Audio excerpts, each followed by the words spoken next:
everybody, it's Romania Black, and we're on episode 21 of Chihayafuru. And last week, I was like, oh, it'll just be a simple little episode.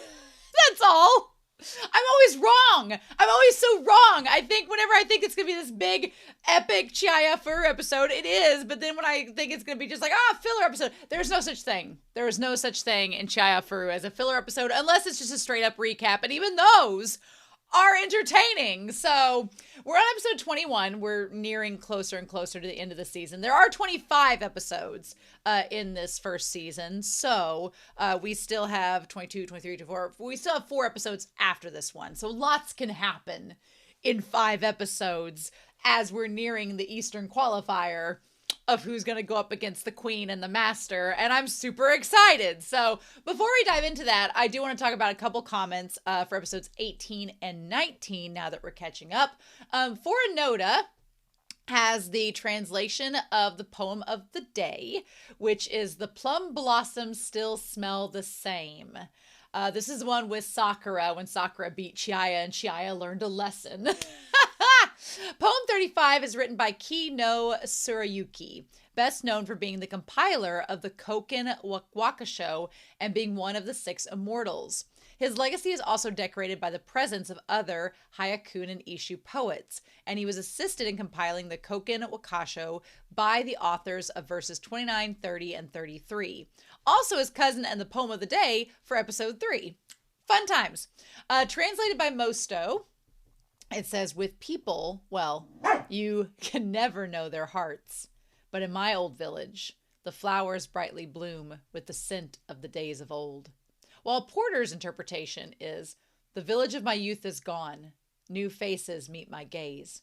But still the blossoms at thy gate, whose perfume scents the ways, recall my childhood days."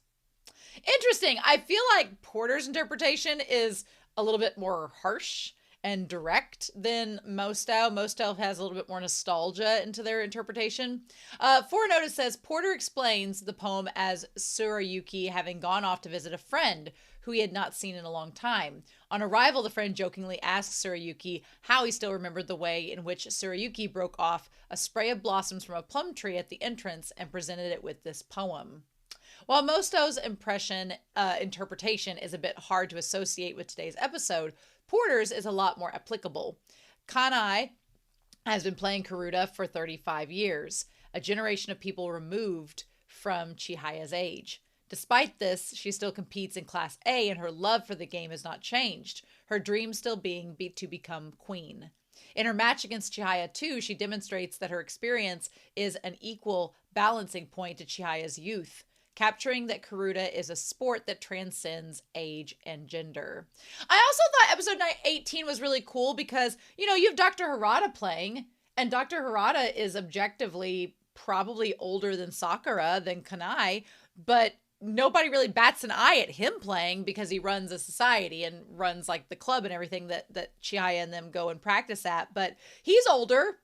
Nobody really judges him. I feel like it was a really good commentary considering it's a female that wrote this series, talking about women and how once you reach a certain age, you're like not expected to have as much significance, which is, as someone who's in their mid-30s, becoming more and more pressuring every day. So, what can we do? So I thought that was really interesting, and I'm glad that episode 18 brought that up, and I'm glad that Foranoda, you gave us those translations today, so thank you. Then I have 2 comments for episode 19. William Pina says for episode 19, about Tsutomu's strategy at the end. You don't get a penalty if you commit a fault on a card that's on your side. And I was like, oh. So basically, he's just going to hit all the cards as soon as the reader starts any poem. This makes it almost impossible to try to take cards on the opponent's side. Basically, he is betting his 10 cards will be read before her 2. It's a risk, but a calculated one and a desperate one at the same time. Which, again, is why those 2 guys were kind of pissed off. They're like, oh, how dare he? Like, that's so low and slimy. It's a calculated risk. I mean, he has the right to do so. I also liked William Pina's comment about Taichi, saying Taichi's snide comment to Nishida was out of line, even if technically correct. But I love that it didn't lead to unnecessary conflict between them. This is another sports anime trope where two players on the same side are too stubborn to admit when they're wrong and have hurt the other. But here we get an immediate resolution by just having both characters talk to each other. It's a great natural development for both, which I agree 100% on. Also, it feels like Taichi went from being friend-zoned by Chihaya to being little brother-zoned by her now. Yeah, her doing the little head thing at the end of episode 19, it did feel kind of like, I would never do that to my younger brother. Sorry, younger bro. He knows. But I was like, yeah, poor Taichi. Poor Taichi getting friend-zoned. I do love the communication, though, and the resolution of the conflict with Nishida, Chihaya, and Taichi in episode 19. And then Alexandra Q adds to this, saying, this being said, I really liked how Taichi didn't think it had just been luck that made him lose, but all the little mistakes he made throughout the match. It hurts. It sucks, but it's a very good thing to know and be able to realize on your own, so you can improve upon it and be better next time. Yeah, I agree. Taichi, if anything, is introspective. Alexander Q also says, look, I've been a huge Chihaya and Taichi shipper since the beginning of the show, but after seeing the way Arata touched Taichi's name in that list, nope, I think the three of them need to end up together. I'm advocating for this now. And I almost wrote, just wait till episode 20, when I am just like holding up an Amy Adams style sign saying thruple in big letters. But then I realized that Alexander Q might not have seen episode 20 at that point. I was like, I don't want to spoil it, but I was like, yep. I was like, yes, please. So yeah, those comments were great. Thank you all so much for them. My dog is at my feet being grumbly as per usual. They just got a treat. They should be thankful, but that's not how they whirl. Anyway, corgi life. So we're on episode 21. I'm excited. I hope you all are as well. Thank you so much for your comments and kind words. I cannot wait to dive into this episode. I told the moderators, I was like, can you check the comments, make sure they're good for me to read before I start episode 21? They're like, okay. So luckily they were. So thank you all for that. I greatly appreciate it. But we're going to get started with episode 21 of Chihayafuru. And we're going to do that here in 3, 2, 1. And let's do it to it.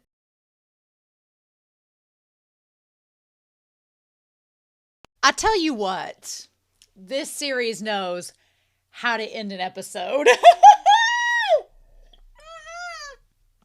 This series knows how to end an episode real damn good. I was like, oh my God. Look, show, you need to make up your mind.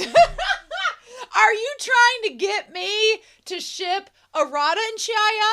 Are you trying to get me to ship Taichi and Chihaya? Are you trying to get me to ship Taichi and Arata because it's working pretty good? I just, thruple is this whole series. Just let them all screw each other and the day will be saved. We don't have to worry about anything, but, okay. So this episode was great. This episode was a nice reflection from episode 18, which is fun considering we just kind of talked about it before starting this episode, but we essentially have started the qualifiers.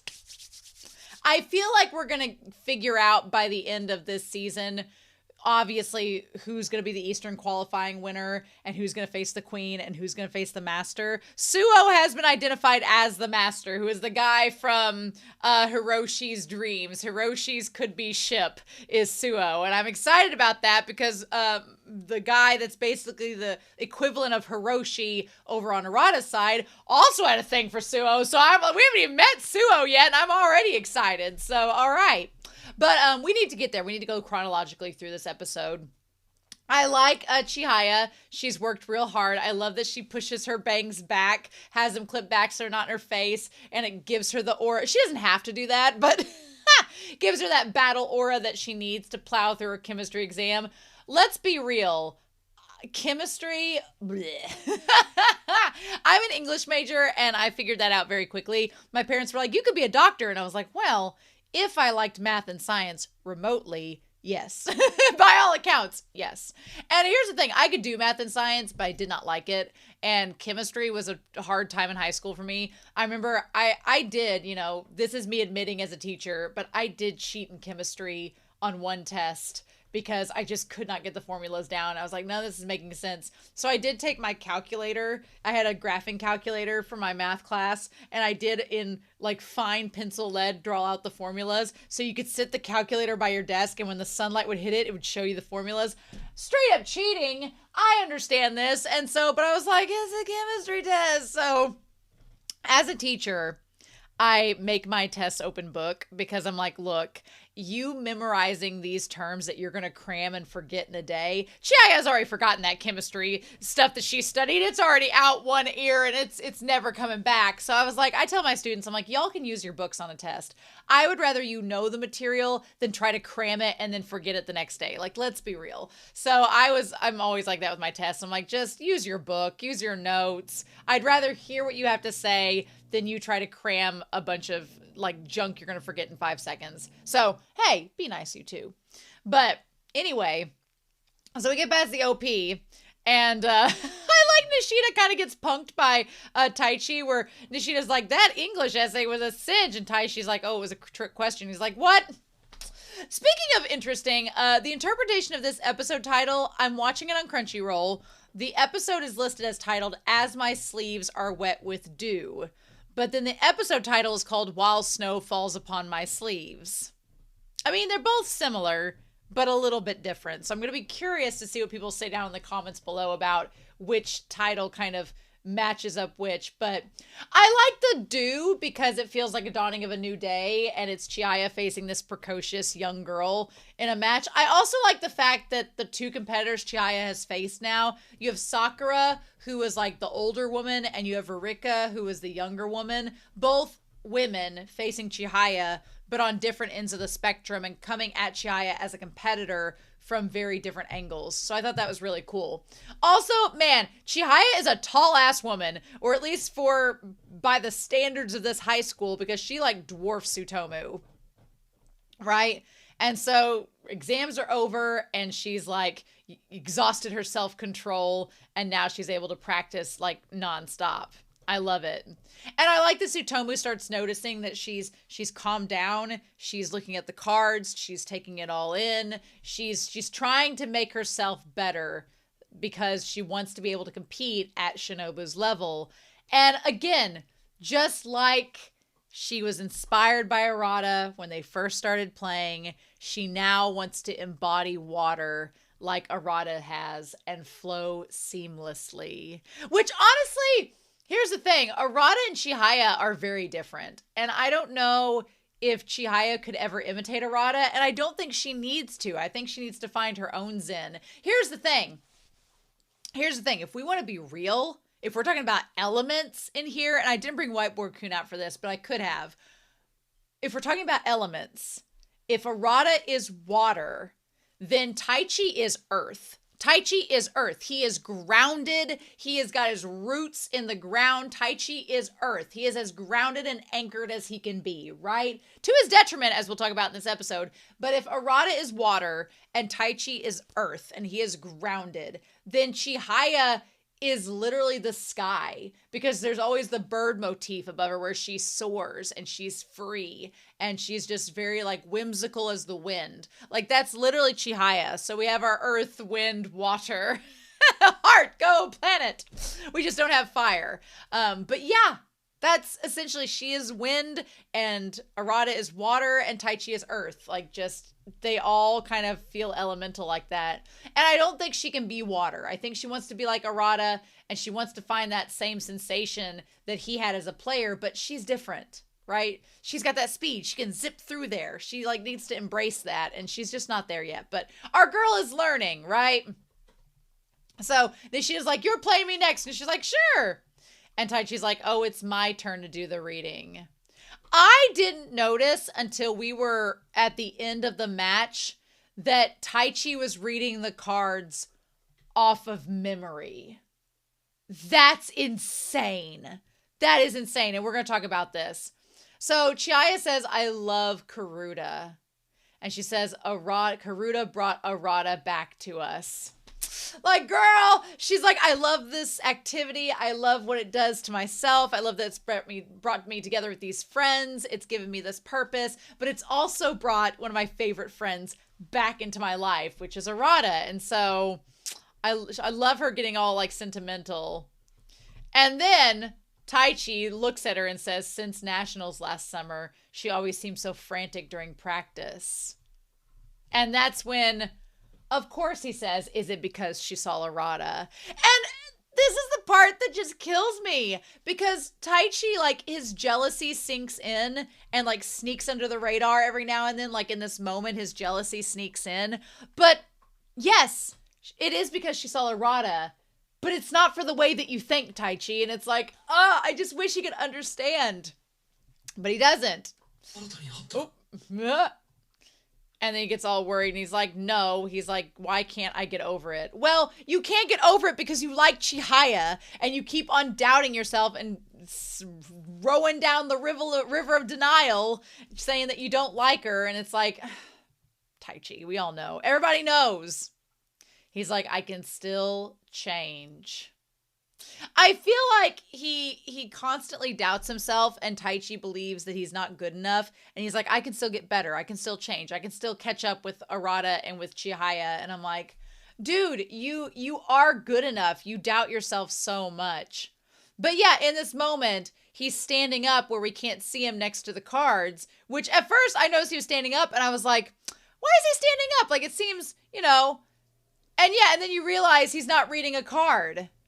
The cards just sit there. And it didn't dawn on me. It didn't click that he wasn't reading off the cards until we get to the end. And then they look over and they're like, oh, and Tsutomu looks up and sees, and Nishida sees as well, that his eyes are closed.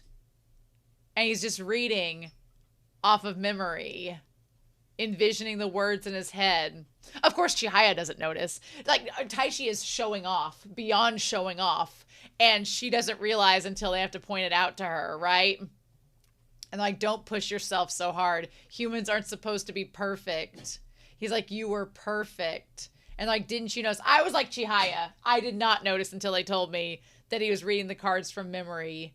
He was randomly reading cards without looking at any, all from his head. I love Chihaya's face where she's like, junk. Like, she just instantly like cracked out and she's like, what? She's like, how are you able? Because memory is what Chihaya struggles with. The girl struggles with memory so hard, and Taichi just instantly has memorized all of the cards because of course he has. And that's when Nishida talks about, I figured it out. That's your strength and your weakness.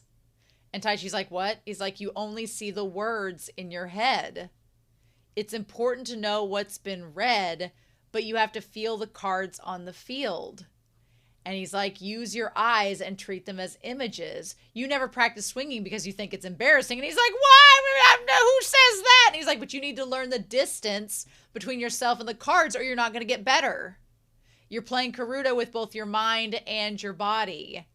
And I think that this is so symbolic of Taichi and where he's at as a character right now, because he has a brilliant mind. He's so smart. He's always been that way. And he's been honing his mind to pick up on all of the cards by memory, which is insanity.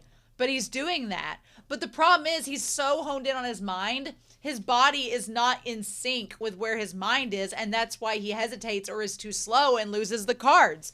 And the concept of Taichi's mind and body not being in sync with one another is pretty symbolic and indicative of his crush on Chihaya. Like, his mind has already made up that he loves her, but his body and actions are not imitating that and connecting with what his thoughts are or what his heart is feeling.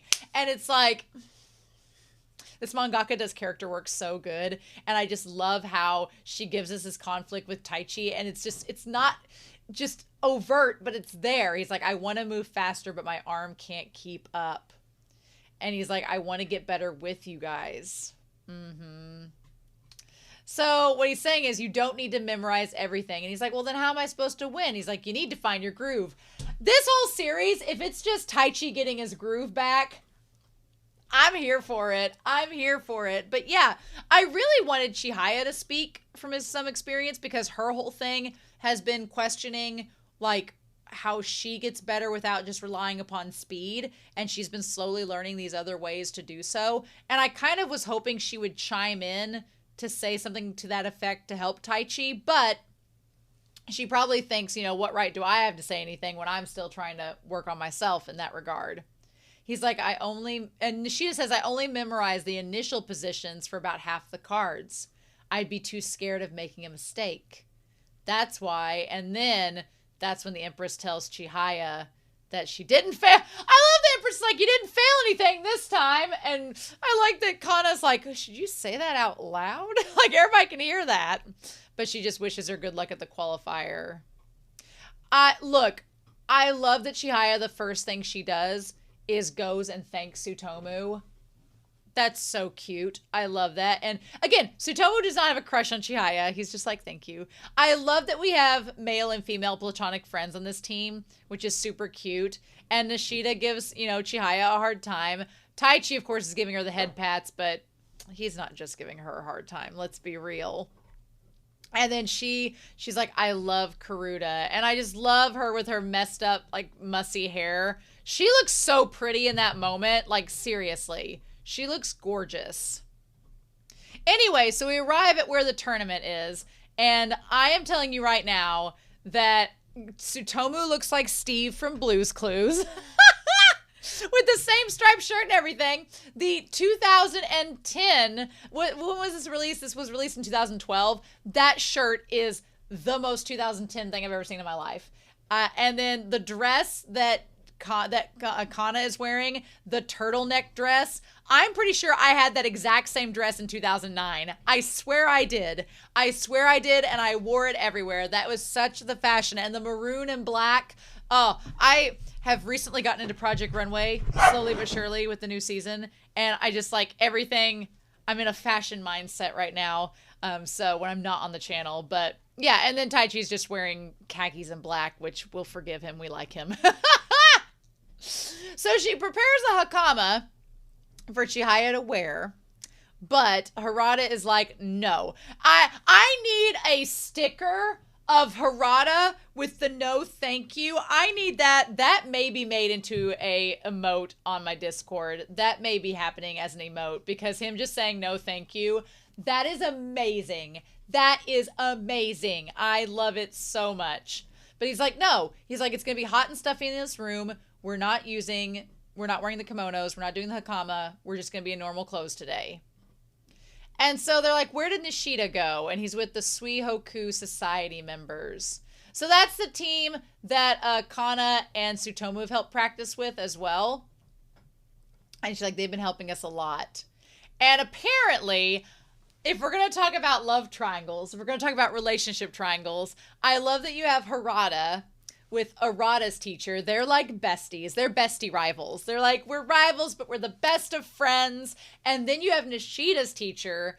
Him and Harata are rivals, but they're like the we hate each other rivals. Totally different. I love that. I think it's super fun. I love it. And so we have Nishida with Kana and Tsutomu on either side of the instructor and these two other guys for the Suihoku Karuta Society.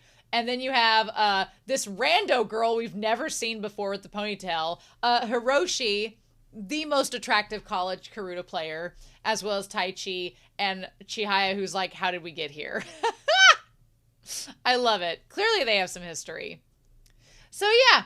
And Chihaya's she's in her zen mode. She's soaking in. She's focused. I love the idea of her shirt being blue and seeing the blue window beside it. Super cute. So then Pseudo shows up.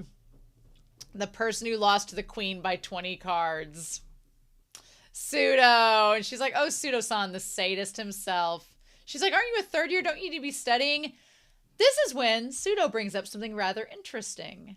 That you can get scholarships for playing Karuta. He's like, don't you know, stupid? I love he just calls Chihaya stupid. He's Pseudo. I love Pseudo's character so much, but he's just like, come on, dummy. And he says famous universities if you come in first or second at a high school tournament, you'll get scholarships to famous universities. And the queen also gets scholarships to good schools. And Chihaya gets the words queen and famous universities in her head, and she has a moment of freaking out. And then Taichi's like, oh God, no, brain overloaded. So now we get a shot of her brain. Like 90% of the brain says Karuta, Karuta, Karuta, Karuta in it. There's like one little word that says queen in the very middle, which is adorable. There's one word that says daddy bear because girls got some interests outside of Karuta. And now there are two new tiny words. One says scholarship and one says college. And did Kana say, damn it, he's got Chihaya? Or maybe that was Taichi. Got her thinking about unrelated topics. And then his is just, I guess it was Taichi saying it, this guy's evil, and it says super sadist. Sudo's amazing. I love Sudo's character. He's great. And they say Wakamiya Shinobu might be a stronger player than the current master. You can't see yourself beating her, right? She's like, well, I beat you. And he's like, ugh. I love that he immediately gets pissed off at that. I love it. I love Sudo and Chihaya's relationship. It's great. I also love that the little blue shirts they're reading say Karuta, but it's spelled wrong. It's like with a C, which is, it's cute for some reason. I like the baby blue. And he's like, well, then we'll make a bet. Whoever loses first today has to shave their head. And she's like, you're on. And then Taichi's like, what? I feel like Taichi's like, I mean, you'll grow the hair back and I still love you without your hair, but at least she could wear a wig. I think that Sudo will lose before she does, but it will be really funny to see what happens. But would Chihaya shave her head? Yeah, I think she would. I think she'd shave it, but I don't think that's going to happen. And now Taichi, of course, this is 2012. 'Twas a different time 13 years ago. Where he's like, a girl shaving her head is completely different from a guy shaving his head, and he's not going to take it back. Now, again, this is also Japanese culture, so I'm sure her shaving her head in Japan would have had a lot more ramifications in high school than in the US, right? And she's like, oh no. She's like, it was an accident. You accidentally threw away every girl's glory. Again, little bit dated on our gender norms, but it's fine. It's fine. And they're like, oh no, she's lost all focus and it's been ruined. So her focus was out of whack until they're like, this is a beautiful day for Karuta. And she's thinking about it. The Western Qualifier is currently being played at Omi Jingu.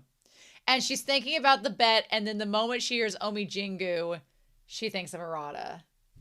And we're snapped back. We're back. We're back, baby. After that moment of relapse, we're back. And she's thinking about, he's probably at the qualifiers right now. In November, the East and Western qualifier members will play each other in this building. And Taichi's thrown the gauntlet down. I'm like, oh, bitch. We'll see. We'll see. So Nishida is already up against Sudo. He's up against Sudo, and he ends up losing to Sudo. I love it. He's like, I'll defend your hair. And Sudo's like, I like the Sudo's like, burn. And then we get Rurika. Tachikawa Rurika is hers. So I'm assuming at this tournament, since they are the qualifiers for the Queen and Master candidates, I'm assuming that the only people you can play are of the same sex as you. So I feel like if you're a woman, you're playing a woman. If you're a man, you're playing a man, because the Master and the Queen are separated by genders. Right? Am I right in assuming that? I think so. So then we have Rurika, who people are, she made Class A as a 4th grader, just like the Queen.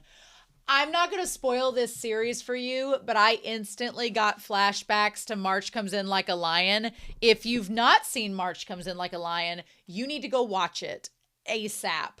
But in that series, this kind of plot line with the people being the same age as a very prodigy-like player, it comes up in that series too. So you need to go check that out. But it comes up in that series as well. So I was getting March Comes In Like a Lion flashbacks. I do feel bad for Rurika because that's a really hard row to hoe. Rurika and Shinobu could not be more different. They could not be more different. If anything, Rurika reminds me more of Chihaya, but Shinobu is not like her at all. And I'm sure when she was in 4th grade, she was not like this girl either, or even 6th grade as she is now. So I feel like it just sets up these false expectations to present someone in the same category as Shinobu, because how can you? You know, you can't just say that you're going to be like a prodigy. You can't just throw those words around, right? This little girl was adorable, though. She's so precocious. A speedy 6th grade star. She's basically if Chihaya had a leg up. But here's the thing. One thing I liked about this episode is it establishes that Chihaya is not a prodigy. She's not. She just loves the game so much, and she's fast, but she is not a prodigy. Girl has a skill, and she is working her butt off and learning how to hone it in the right way. But she is not a prodigy, and Harata explains why he's getting Chihaya to do the things that she's doing. I also like that throughout this episode, you can kind of look and see Pseudo in the background all the time, and it's super cute. I kept getting distracted because I'd want to go see what he was doing in the background. I just like Pseudo a lot. But yeah, she's like, someone told me you're really fast. And she's like, I hope we have a good match today. She's so cute with her little clover. It's adorable. And of course, Chihaya has a weakness to cute things, right? So then we see the mom, and the mom is there to support her daughter and says, good luck. Do your best. And the crazy thing is, the mom, Rurika's mom, is like, she's the polar opposite of Taichi's mom. Like her mom, no matter if she wins or loses, supports her. And the whole reason why she's so amped on her daughter playing Karuta is not because she could be a prodigy and be this famous player like Shinobu. That's not it at all. She wants to support her daughter playing Karuta because it gives her a place of acceptance. And it takes something that she was made fun of and makes it her strength. And I like wanted to cry at that moment because it's like, this girl that was bullied for her big ears, Karuta, she was praised for it. It's like, oh, you can use them in here really well. And she was like, okay. And for her to like take something that she was ridiculed about, and then when she's told it is her strength, and she tells her mom she wants to show off her ears and pull her hair back, it's just so beautiful. And kids like that get bullied, when you see how they want to be around older people, because like Rurika seems to really like being around older audiences, like playing Karuta. And if you notice, nobody makes fun of her ears because they're all older and mature. They're not a bunch of grade school kids who are, you know, less mature. So it's like, you get it, why that would be. I love it. So people are spectating outside watching the match because they can talk outside and they don't have to be quiet like they do inside. And then they're like, most people don't even know Chihaya's name. And Harata's like, I'm expecting a lot. I like Harata's so intense. And he's like, I gotta buy, so I'm sitting out here to watch. We've got to save your energy. And Hiroshi's here too. I have an anime crush on Hiroshi, I'm pretty sure. I just have accepted it. So Chihaya's playing Rurika. She's not going to lose her grade schooler, right? And then Hiroshi's like, well, did you tell her to stop using her speed? Was it too early to tell her that? Because her speed could come in handy against Rurika, and Harata ends up telling her it's okay to use it. But Harata says her strength is also her game sense. She was making big strides, but you've taken away her best weapon. So especially when you consider she's up against this Rurika who's really, really fast. And Harata, he kind of gets to the point of it during the match because at first she starts to lose all the cards to Rurika. And I love that instead of getting flustered and, you know, downtrodden about it, Chihaya just takes it in, goes, okay, I'm assessing my opponent, figuring out where their strengths are, where I can strike, which is amazing to see her actually not get flustered. And yeah, then we have the mom saying, do my hair. The Karuta coach says I have good hearing. I love that. And my ears are really sharp. And so, like, is she faster than Chihaya? And Chihaya moved back so that she can, you know, analyze the situation. Like, Chihaya is practicing. She's trying to figure out her groove and get it right. I love it. She's like, I matched the reader's timing. And meanwhile, Rurika doesn't understand exactly what's going on. She's like, I'm making progress. I'm improving. I love Chihaya, our girl. She doesn't care if she messes up. She just wants to get better and better, which is amazing. But then Rurika's like, she got the card, but she's slow. And I love that it like is said slow. And she's like, it's slowed down. And Chihaya's like, are you kidding me? I love it. She's like, this girl is just like I was. She's happy to be playing against the grown-ups. Oh, I love it. I love this match a lot. It's great that it's the polar opposite of Sakura versus her. And in this one, Chihaya can kind of actually sit back and watch Rurika play the faults on the dead cards and do exactly what she did in the previous match and go, oh my God, that's what I did. That's how I was. What was I doing? Like, I love that Chihaya has this moment to reflect and be introspective and see herself in Rurika and be like, oh my God, is this what Sakura was seeing? Like, that's such a good moment. I love that. But yes, what society is that one girl from? Who's that girl? So Rurika was targeting a card and Chihaya realizes it and puts it out in front. Girls using strategy. And then she says, lucky me. She has the flashback of Sakura who says, lucky me, I get to play a girl who only has speed. And Chihaya realizes that that's exactly how this match with Rurika is. Which, having said that feels like such an insult to Shinobu that these people were like, oh, little girl, you're the next Shinobu. And it's like, Shinobu is not about speed. Shinobu is about precision. And I'm like, there is a difference, sirs. Like, what are you missing that for? I loved it. She's like, I finally understand. But man, for this mom and daughter to have to hear people around them say they're not that good, that sucks. And they're like, Chihaya is setting a good pace. If she's careful, she can pull it out. If she takes her time, her opponent will make a mistake. And then they notice that Nishida is there, and he's like, good luck, Ayase, I lost against Pseudo. So yeah, and then Arata's like, you can use your speed now. I love that. I love him saying, go. And she's like, should I trust him? And I'm like, really, Chihaya? Should you trust Dr. Harata? Yes, you should. And when she starts using her speed and getting the cards, that's when Harata is like, look, they're like, did you see that?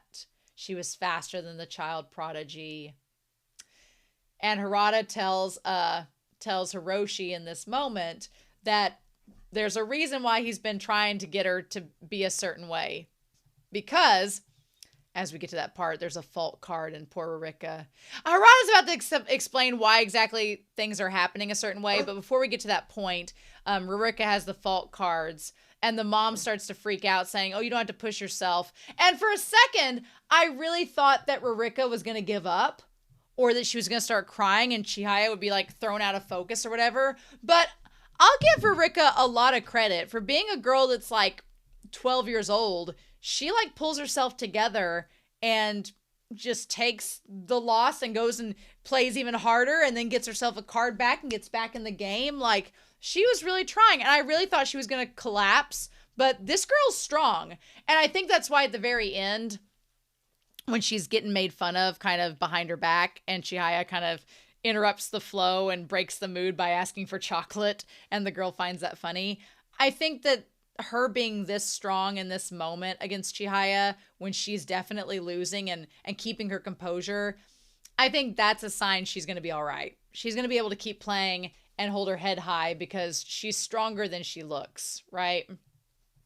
And I love Chihaya, like, looks over at her getting the card, like, I know what that feels like. When you're down and out, but you don't give up and you get that card back in the game. She's like, I know how that feels. Chihaya was so good in this moment against Rurika. It was fantastic. And then as they keep playing, the mom is like, I want you to keep playing Karuta because if Karuta is what you need, I want you to find something that you like. And then she says, she's like, I want you to find something that will help you like yourself.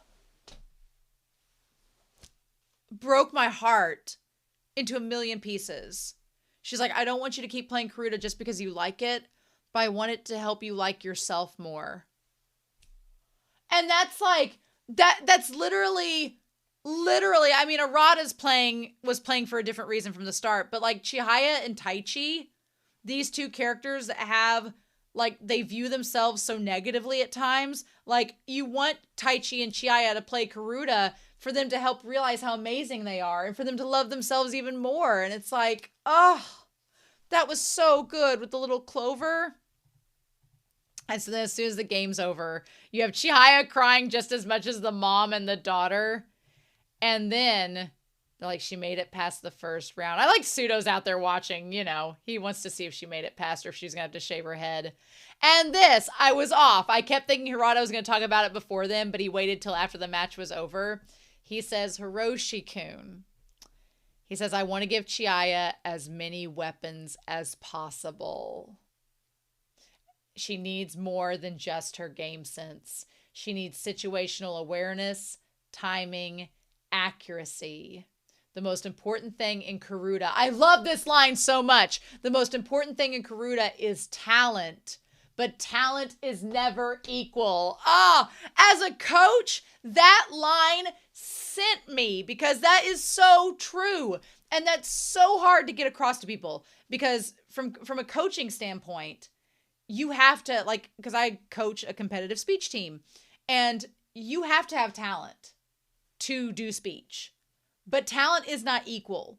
And there's, for example, in the speech community, when we compete, there are 3 different categories of activities. There are acting activities that are primarily acting.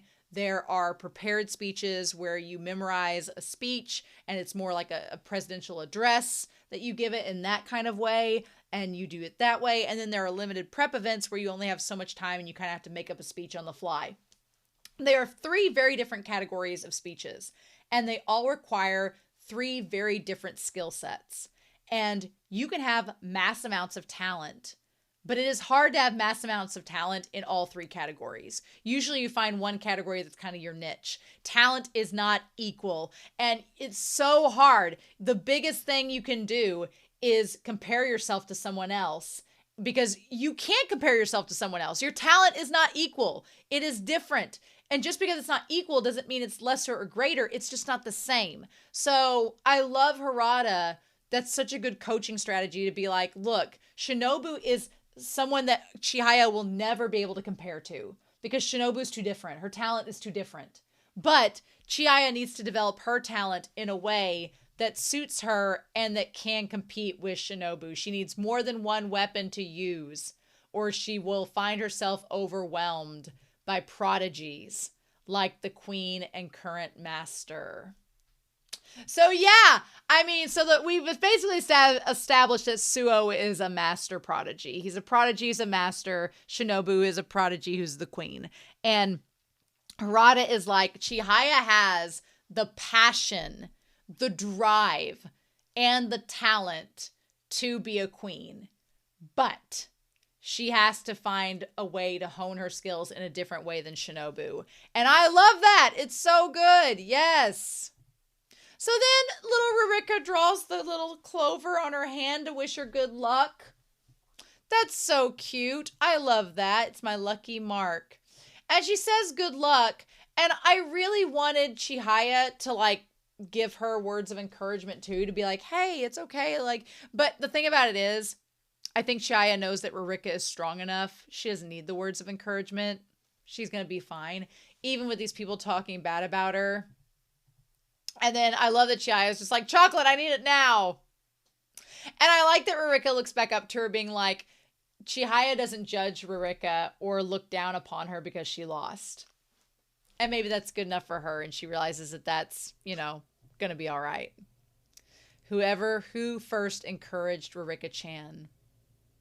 And she thinks back to when Arata gave her those first words of encouragement. She's like, it's a memory I've always treasured. And I won't let anyone ruin that. That's the thing. At this point in the series, it's like Taichi thinks that Chihaya loves Arata. And I personally think that Chihaya may be coming to terms with the fact that she might have a crush on him. But I also think that she just admires Arata, and he's inspired her, and he was the first person to get her into Karuta, and so she'll never forget that. But meanwhile, speaking of Taichi, he's typing out this text message to send to Arata, and he's like, I thought, and so we get this moment with Pseudo while he's typing out the text message. I want to look back at that conversation. So he's like, Pseudo-kun, I lost. I'm so upset. The first round was tough. Class A is completely different. I thought you were just participating for the experience. He's like, no. So he says, at first he says, he's like, since I'm Class A, I want to try to become a master. At first he says, good luck to you, Arata. But that doesn't feel genuine. That feels a little forced, right? He's like, no. He's like, that's not what I want to say. And I just want to sing that song, say what you need to say. Say what you need to say. Meanwhile, Chihaya is just eating all of the chocolate she can find. Harada's got his coffee. I love it. She's got to get her, she's basically got to be like Elle and stock up on her sweets. And so then, look, the fact that Taichi and Arata have complementary phones that are red and blue, red versus blue, how freaking dare you? How freaking dare you, show? How dare you? And then Arata finds out that Murao, which is basically their version of Hiroshi, lost to a freshman from Seiho. And then the one person's like, well, he's not been practicing as much as he used to, even though he made it to the final match against the Master 2 years ago. He hasn't practiced as much lately. Now, when we first saw Murao outside and he was smoking, I was like, how old is this man? But considering he looked like he was a teenager when Arata was a little kid, I'm like, okay, well, he's probably like at least in his 20s. So,